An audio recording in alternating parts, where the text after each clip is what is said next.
आजको भिडियोमा हामी नेपाली व्याकरणको एकदमै महत्त्वपूर्ण टपिक उपसर्ग र प्रत्यय सजिलो तरिकाले सिक्नेछौँ। यो टपिक परीक्षा र लेखाइ दुवैमा धेरै उपयोगी हुन्छ, त्यसैले भिडियोलाई अन्तिमसम्म हेर्नुहोला।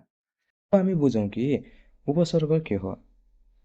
उपसर्ग भनेको शब्दको अगाडि लाग्ने भाग हो जसले शब्दको अर्थ परिवर्तन गर्छ र यहाँ केही उपसर्गका केही उदाहरण रहेका छन्। जस्तै उदाहरणमा हेर्न सक्नुहुन्छ तपाईहरू अ प्लस सफल, असफल यहाँ अ उपसर्ग हो जसले सफलको अर्थ उल्टाइदियो।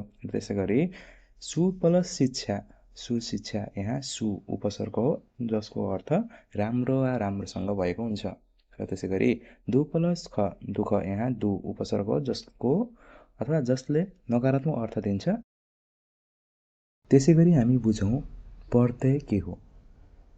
प्रत्यय भनेको शब्दको पछाडि लाग्ने भाग हो जसले अर्थ परिवर्तन वा विस्तार गर्छ र यसका केही उदाहरणहरू हेरौँ जसले हामीलाई बुझ्नलाई एकदम सजिलो बनाउँछ।